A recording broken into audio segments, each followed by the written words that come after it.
اللہم صلی علی محمد وعلی آل محمد وبارک وسلم۔ تمام سننے والوں کو السلام علیکم۔ سورۃ البقرہ 10واں رکوع اب شروع ہو رہا ہے، آیت نمبر 83 سے۔ اللہ تعالیٰ فرماتے ہیں، اعوذ باللہ من الشیطان الرجیم، بسم اللہ الرحمن الرحیم۔ وَإِذْ اور جب اخذنا لیا ہم نے، میثاقا پختہ ہے، بنی اسرائیل سے۔ کیا پختہ ہے لیا کہ لا تعبدون، نہ تم عبادت کرنا،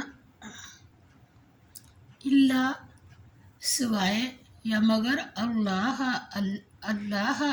کی، وبالوالدین اور ساتھ والدین کے احسان کرنا یا کرو، وذی القربی اور قرابت داروں کے ساتھ، والیتامی اور یتیموں کے ساتھ، والمساکین اور مساکین کے ساتھ، یعنی والدین، رشتہ دار، یتیم اور مسکین، ان سب کے ساتھ احسان کرنا، مقابلہ نہیں۔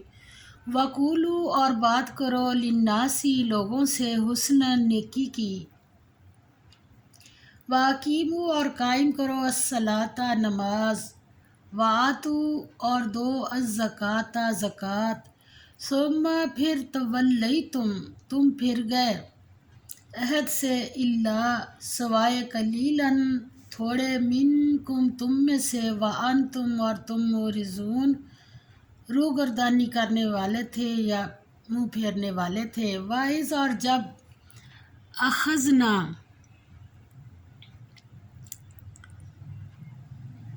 لیا ہم نے،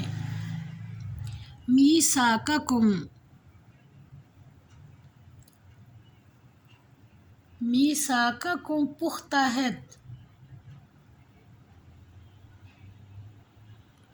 تم سے، کیا نہیں کرنا، لا تسفکون نہ بہاؤ گے، دماءکم خون آپس میں، اور کیا نہیں کرو گے، ولا تخرجون اور نہ نکالو گے، انفسکم اپنوں کو، من دیارکم ان کے گھروں سے، اپنے گھروں سے، ثم پھر اقررتم اقرار کیا تم نے، وانتم اور تم، تشہدون گواہی دیتے ہو، شاہد ہو، جب اللہ نے یہ تم سے عہد و پیمان لیے۔ فرمایا ثم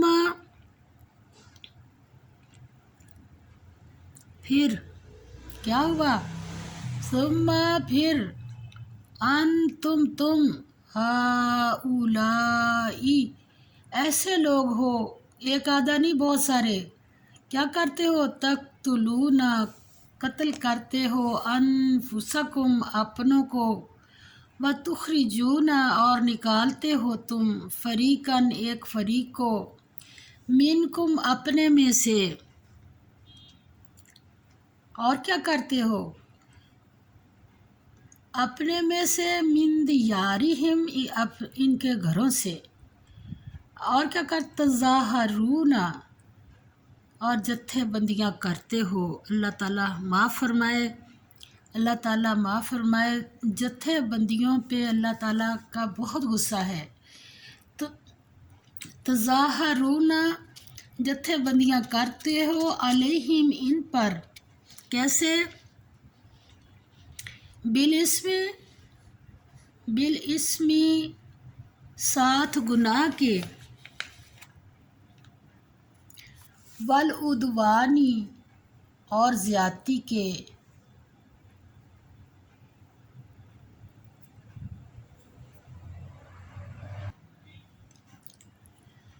اور گناہ کے اور زیادتی کے، پھر کیا ہے، فرمایا وَإِنْ اور اگر، یأتوکم وہ آئیں تمہارے پاس، اسارا قیدی ہو کر، تفادوہم تو فدیہ دے کر چھڑا لیتے ہو ان کو، وہ ہوا اور حالانکہ محرم وہ حرام ہے، علیکم تم پر، اخراجہم نکالنا ان کا۔ اللہ تعالیٰ فرماتے ہیں افتؤمنون پس ایمان لاتے ہو تم، ببعضٍ ساتھ ایک حصہ کتاب کے، وتکفرون اور انکار کرتے ہو، ببعضٍ ایک حصہ کے، فما پس کیا، جزاء سزا ہے، من یفعل جو لوگ کریں، ذالک یہ، کہاں سے، منکم تم میں سے، الا سوائے خزی رسوائی ہے، کہاں، فی الحیات الدنیا دنیا کی زندگی میں، ویوم القیامت اور دن قیامت کے، یردون پھیر دیے جائیں گے، الی طرف، اشد العذاب سخت ترین عذاب کے، وما اللہ اور نہیں اللہ، بغافل بے خبر، اما اس سے جو تعملون تم کرتے ہو، اور فرمایا اولئک یہی ہیں الذین وہ لوگ جنہوں نے اشترا خرید لی، الحیات دنیا کی زندگی، بالآخرتی بدلے آخرت کے، فلا پس نہیں، یخفف ہلکا کیا جائے گا، عنہم ان سے، العذاب عذاب، ولا اور نہ ہم ان کی، ینصرون مدد کی جائے گی۔ اب یہ جو آیات مبارکہ نازل ہوئی ہیں، اللہ تعالیٰ نے یہودیوں کے اوپر جتنی ان کی آ رہی ہیں، ابھی 4 رکوع اور آئیں گے، اس کے علاوہ 14 رکوع تک بات چلے گی، تو اس میں جو عہد و پیمان لیے اللہ تعالیٰ نے، یہ روزمرہ کی زندگی ہماری جو ہم گزار رہے ہیں، اب سوچنے کی بات تو یہ ہے، یہ تو سب کو بہت علم ہے کہ یہودیوں کے ساتھ ہوا، فلاں کے ساتھ ہوا، پہلے اہل کتابوں کے ساتھ ہوا، اور ہمیں کیوں سنایا جا رہا ہے؟ اب ہماری زندگیوں میں بھی یہ چیزیں اگر نہیں ہوں گی تو پھر دیکھ لیں یہی عذاب بنے گی۔ جیسے پہلے اللہ تعالیٰ فرماتے ہیں، سب سے پہلی بات جو اللہ نے لاگو کی کہ اللہ کے ساتھ کسی کو شریک نہیں کرنا، کسی جگہ بھی سوائے اللہ کے، اور کوئی نہ نفع دے سکتا ہے نہ نقصان۔ اور آگے دوسرے نمبر پر پھر آ گیا، پوچھا تھا یا رسول اللہ صلی اللہ علیہ وسلم کوئی نیک عمل، آسن فرمایا اللہ کے ساتھ کسی کو شریک نہ کرنا، اور دوسری پھر پوچھا پھر اس کے بعد کوئی اچھا عمل، تو آسن نے فرمایا والدین کے ساتھ نیک سلوک کرنا۔ پوچھا پھر یا رسول اللہ صلی اللہ علیہ وسلم اس کے بعد آسن نے فرمایا رشتہ داریوں کو نبھانا۔ تو اب اس میں یہ ساری چیزیں آ رہی ہیں، پہلے اللہ کے ساتھ کسی کو شریک نہیں کرنا، دوسرے نمبر پر والدین کے ساتھ اللہ تعالیٰ نے انصاف نہیں کہا، احسان کہا ہے کہ والدین کے ساتھ احسان کرنا ہے، بڑھا چڑھا کے ان کی خدمت کرنی ہے۔ اب اسی کیٹیگری میں رشتہ داریاں بھی آ گئی، مقابلہ نہیں کہا، ہم رشتہ داریاں نبھائیں تو چل پتہ جائے، ہم رشتہ داریاں نہیں نبھا رہے، ہم تو مقابلے کرتے ہیں۔ اور اس کے بعد آیا یتیم، اور یتیم کے ساتھ احسان کرنا ہے، یہ بھی ایک بہت پہلو ہے، نبی پاک صلی اللہ علیہ وسلم کی حدیث پاک کا مفہوم ہے کہ جس گھر میں یتیم ہو اور اس کے ساتھ اچھا سلوک کیا جاتا ہو، تو میرے ساتھ آج نے 2 انگلیاں کھڑی کر کے کہا تھا کہ جیسے شہادت کی انگلی کے ساتھ یہ ہے، ایسے وہ میرے ساتھ روز محشر ہوگا۔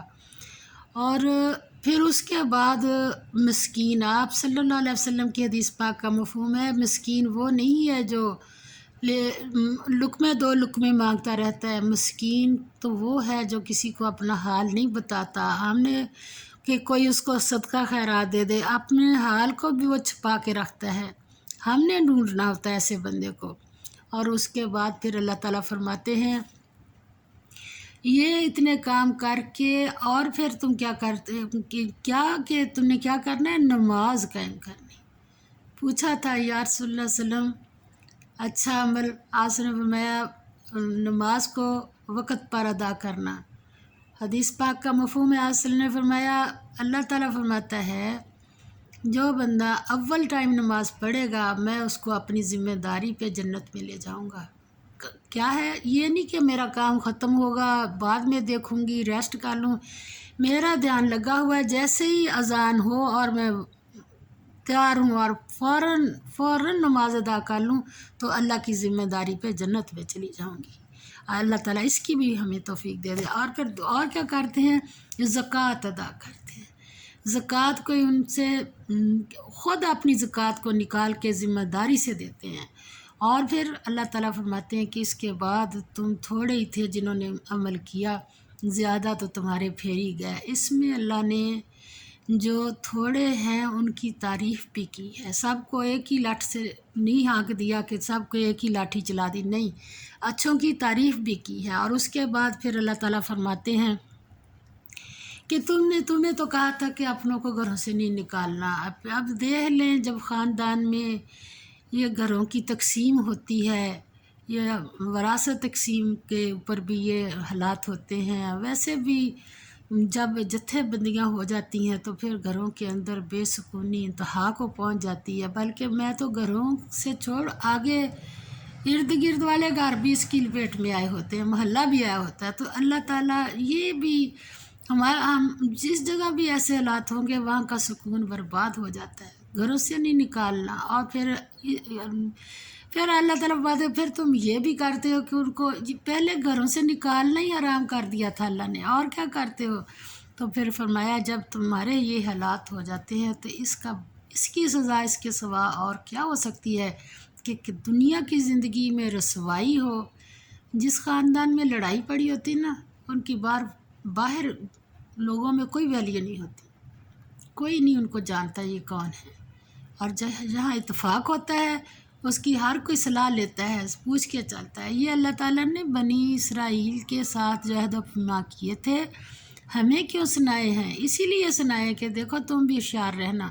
اور پھر فرمایا دنیا کی زندگی میں بھی رسوائی، اور پھر آخر یوم دن قیامت کے پھیر دیے جائیں گے کس طرف کو؟ شدید عذاب کی طرف۔ اور آگے اللہ تعالیٰ فرماتے ہیں کہ مجھے آگے کوئی نہیں بتاتا، کہ کوئی آگے بتائے گا تو مجھے پتہ چلتا ہے۔ اگر تم اچھے ہو تو میں دیکھ رہا ہوں، اگر تمہارے اندر کوئی خرابیاں ہیں تو وہ بھی دے وَمَا اللَّهُ اور نہیں اللہ بِغَافِلٍ ساتھ غافل اما اس کے جو تعملون تم کرتے ہو۔ اب کرتے کیا ہو؟ دیکھ لیں ایک اور چیز بہت اللہ سامنے لایا، فرمایا اولئک الذین، یہ جو لوگ ہیں نا جنہوں نے یہ کارنامے کیے، انہوں نے کیا انہوں نے خرید لیا الحیاتہ زندگی دنیا کی بالآخرات بدلے آخرت کے۔ اب دنیا کو لگانا تھا اور آخرت کمانی تھی، انہوں نے آخرت لگا کے دنیا کمائی۔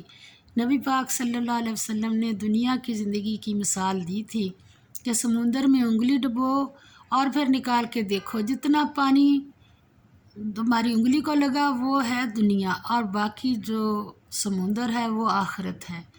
تو اللہ تعالیٰ ہمیں بھی توفیق دے کہ ہم اپنی آخرت کو دنیا کے بدلے خراب نہ کریں، اپنے رب کو ناراض نہ کریں۔ آگے اللہ تعالیٰ فرماتے ہیں کہ یہ تو ایک کام ادھر ہو گیا، اور پھر کیا فرمایا؟ اور فلا پس نہ یخفف ہلکا کیا جائے گا عنہم ان سے العذاب و عذاب، استغفر یا اللہ معاف فرما دے، ولا ہم اور نہ ایک تو عذاب ہلکا نہیں کیا جائے گا، ولا ہم اور نہ ان کی ینصرون مدد کی جائے گی۔ تو ہمیں کیا چاہیے؟ ہمیں اللہ کی مدد چاہیے۔ اب اللہ کی مدد کے لیے کیا کرنا پڑے گا؟ جیسے ہمیں حکم دیے گئے ہیں ایسے ہی ہم کریں۔ ایسے نہیں ہے، یہ تو ہم تو ایسے کر رہے ہیں نا کہ چلو جی پڑھا دیا، درس دے دیا تو ذمہ داری ختم ہوگی۔ جو پڑھانے والا ہے اس کی ذمہ داری اور بڑھ گئی پہلے تو اس نے اپنا جائزہ لینا ہے کہ میں کیا کرتی ہوں. جو بھی پڑھانے والے مرد حضرات ہیں یا عورتیں ہیں، ہم نے اپنے جائزے بھی لینے ہیں. ہم نمونہ بنے. اللہ تعالیٰ ہمیں ایسا بنا دے جیسے ہم پڑھ رہے ہیں. اللہ کی مدد کے بغیر تو نہیں ہو سکتا، مگر ہم اللہ کی مدد چاہتے ہیں کہ اللہ تعالیٰ ہمیں جیسے حکم دیا ہے ایسے ہی ہم دل سے یقین سے کریں، شوق سے کریں، اور اللہ تعالیٰ ہماری مدد فرمائے. اللہ کی مدد کے ولا ہم ینصرون، ایسے نہ ہو یا ہم اللہ کی مدد کے حقدار ہو جائیں. وآخر دعوانا الحمد للہ رب العالمین. آمین یا رب العالمین.